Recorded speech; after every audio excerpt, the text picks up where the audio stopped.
Hi, everyone. This is Emily Packer, and this is my mock presentation for my colloquium presentation for SOLS for 2023. My title of the study is Equity, Literacy, and Communities of Practice as Forms of Resistance in ELT, Experiences of Community College ESOL Instructors. Now let's break down some of the key terms and constructs in my title. First of all, we have equity literacy.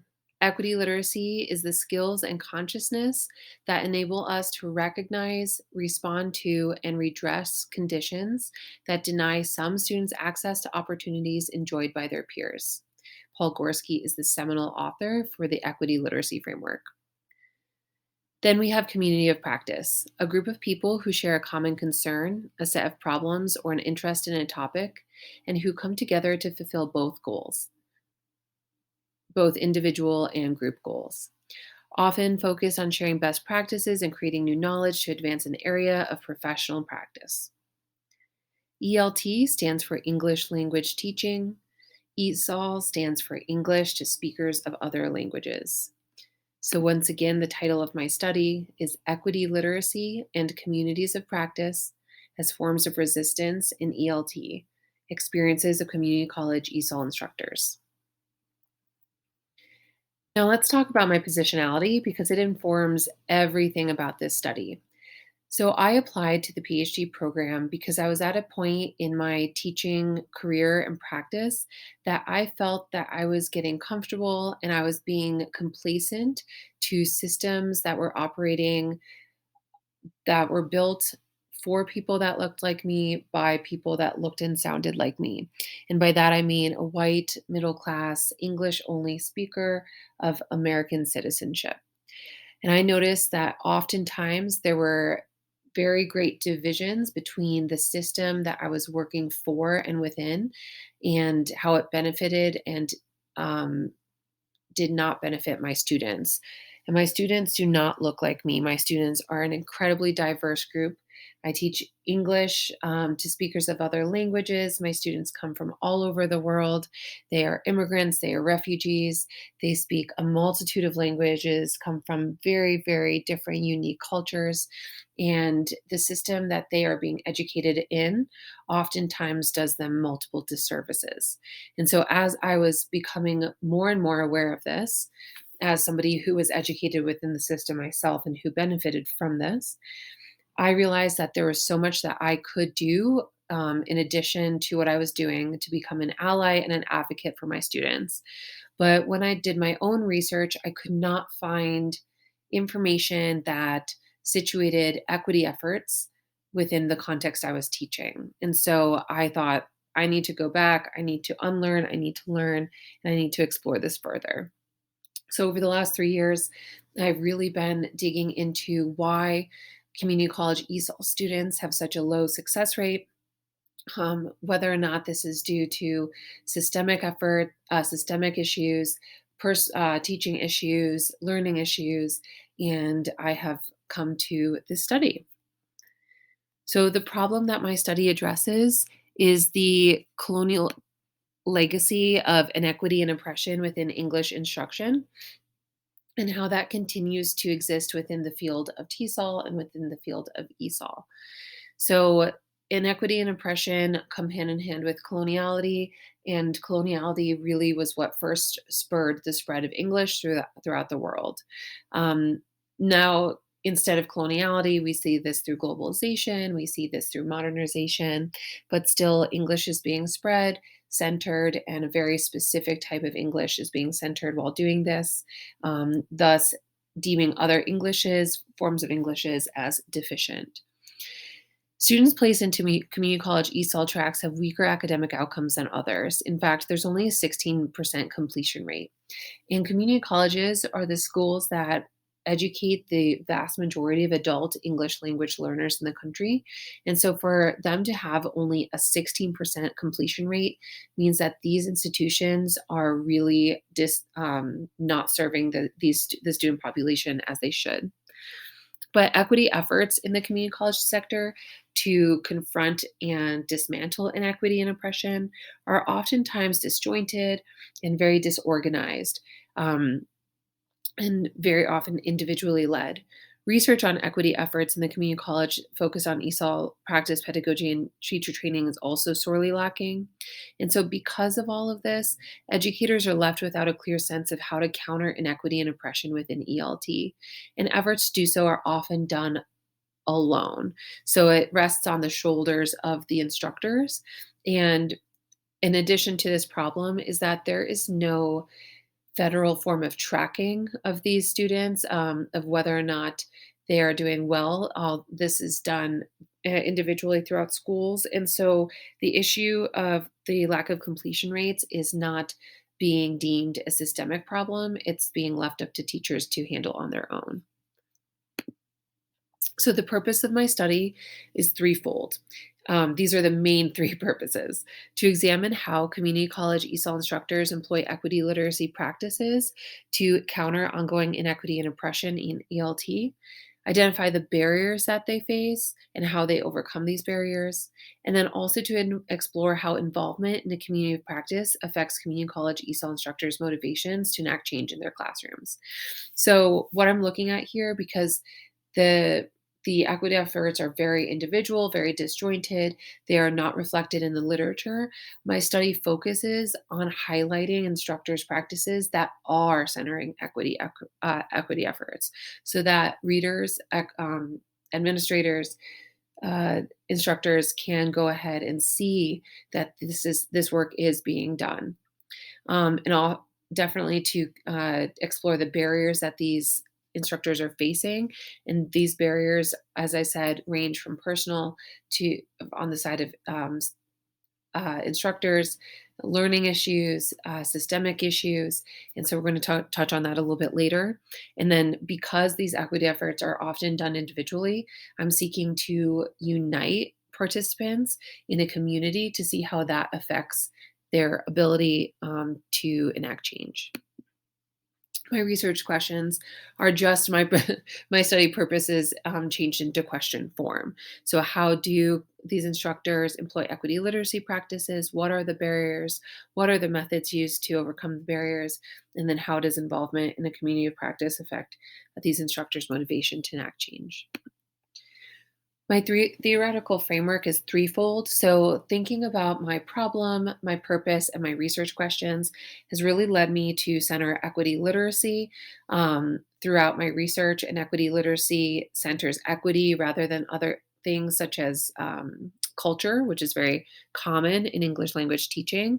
So, the emphasis is on equity and inequity and issues that students face. Looking back and looking towards the barriers that instructors may face and the inequity issues that students face, I pull in linguistics and post-colonialism. So post-colonialism was pulled in because English language teaching spread due to coloniality. And so we're looking at two tenets of post-colonialism: othering, which is this making a division between the self and other, so deeming the cultural majority, um, the goal, the what we should be striving for, and deeming those who are fall outside of the uh, status quo as deficit. And then there's essentialism. So within the groups that are fall victim to othering, there's this essentialist quality of post-colonialism, which explores how these groups are oftentimes stereotyped, uniqueness not investigated or seen, and so oftentimes very large assumptions about groups come to play, not based on reality. And then took a look at linguistics, so specifically intersectionality. So how our different personality parts of our personality either provide us power or enact a lack of privilege in different social contexts. So for my students, they are multiply marginalized, oftentimes by their socioeconomic status, their race, ethnicity, their language, their culture. And so making sure to counter essentialism by looking at intersectionality in this context. And then finally, appropriateness. And this is appropriateness is a part of Ratiolinguistics, which is really important to touch on because appropriateness upholds this idea that there is a standard English that everybody should be striving for. And the standard English is very often white, very elitist, and deems other versions of English, other accents, as deficient and not worthy of the power and status that comes with standard English. So, my theoretical framework is a combination of equity literacy, postcolonialism, and ratiolinguistics. I explored a lot of different avenues throughout the literature. Here are the major parts of the literature that I touch on in my review. So I start with the historical weaponization of English. Here I really focus on the history of how English has been a tool of assimilation and subjugation, and how this continues to uh, prevail in classes today through English only policies, accent correctness, and so forth. Current ESOL concerns and considerations. So, tracking students into ESOL versus English courses. The students are much more likely to face a multitude of barriers in ESOL courses. And missing equity emphasis in pre-service teacher training. So oftentimes, and this is shifting, but oftentimes equity as a counter to inequity is left out of pre-service teacher training in lieu of an emphasis on multiculturalism and cultural competency. Barriers to equity literacy, there's many barriers as instructors may want to be equity literate, but face a multitude of issues, some being personal, like the inability to see issues of inequity clearly because they are part of the status quo, to systemic problems that they are unable to change in their positions. Instructor self-perception of equity literacy. So I'm really interested in this. It's the ability to differentiate how instructors see themselves as equity literate versus how that's actually translated into practice. I'm going to talk about how I'm going to explore that later on. And then inequitable environments for part-time instructors. The vast majority of ESOL instructors are part-time and they face a multitude of challenges within their own contexts. So they're being tasked to uphold equity practices when they themselves are a part of a very inequitable system that treats them um, uh, not the same as full time or tenure track professors. And then finally, resisting inequity and oppression. So, ways that instructors can engage in methods to move their work forward. And this is equity consciousness raising and communities of practice, for examples. Excuse me. My methodology, I chose a qualitative approach because I'm looking at the experiences of my participants, and I really want to center them, and that's a very qualitative approach. Phenomenological framework was chosen to investigate and describe the lived experiences of the participants, and so this lived experiences piece is what led me to phenomenology, and then action research methods. So a really an important part of my research is to encourage the participants to enact change within their contexts. So I'm not just studying a phenomenon, but we're enacting change within the study as well. So my research steps, the first step is participant selection, and I'm going to use a potential participant survey. The second one is my cycle one, which would include interviews, document analysis, and a COP meeting. Cycle two is going to be the exact same, except different questions throughout this. And then finally, I'll close with interviews. A final round of interviews, I'll say. So for participant selection, it's important to me that I'm able to identify participants that fill my need for based on demographic data and then principles of equity literacy.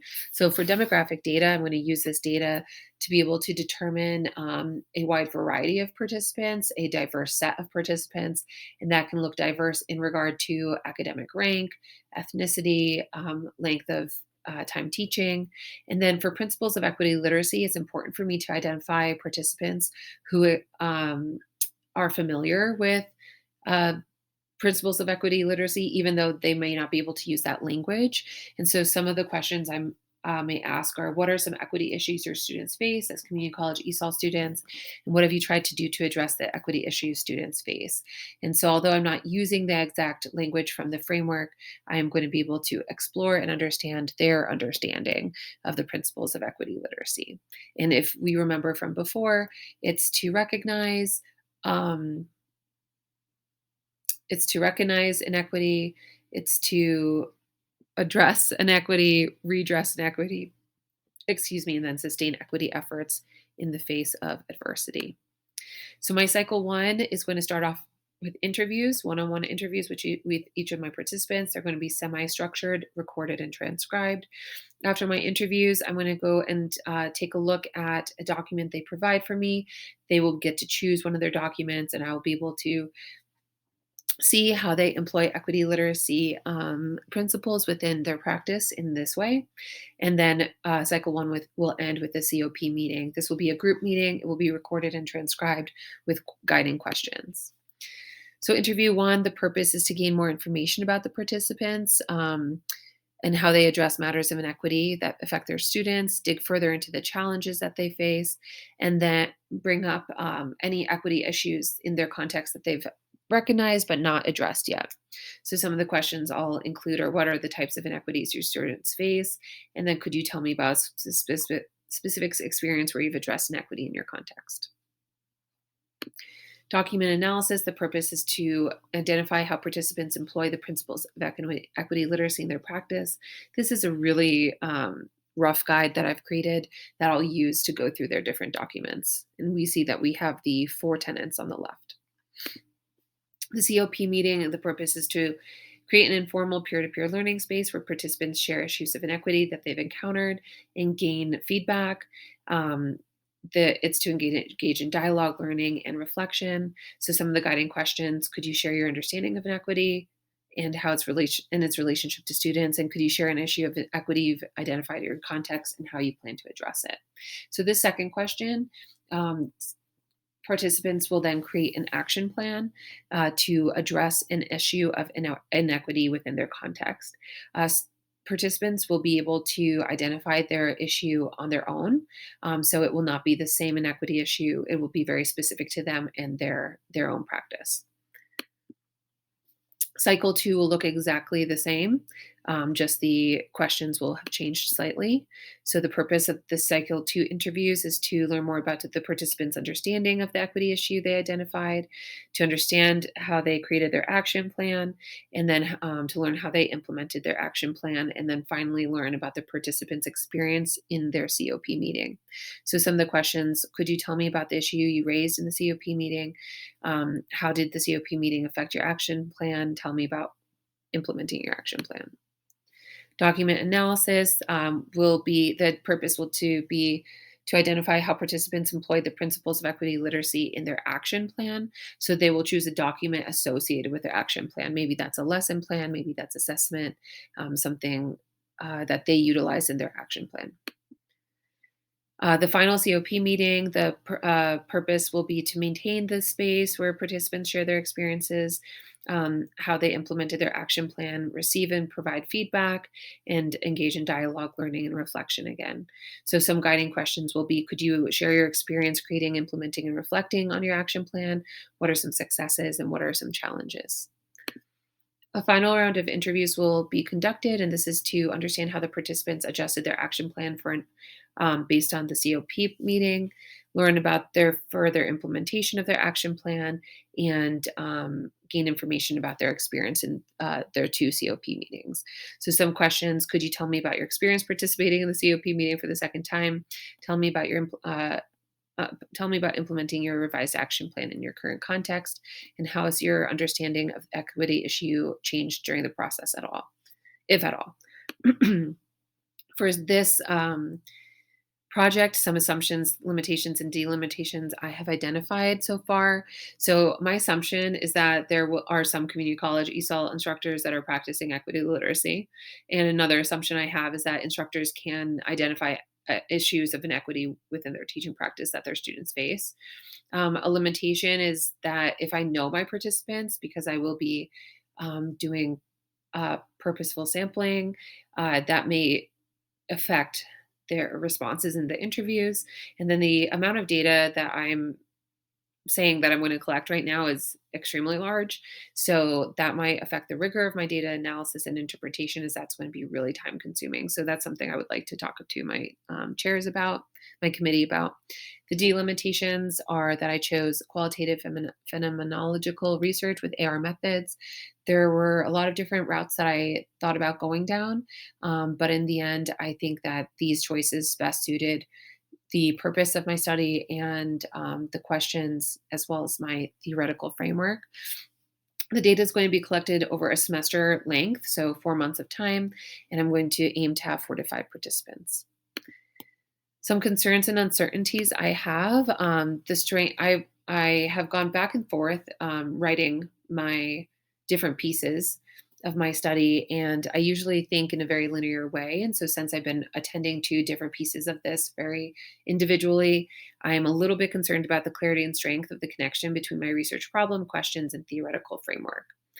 I also am still engaging in ongoing learning about my understanding of ratiolinguistics in the context of ELT.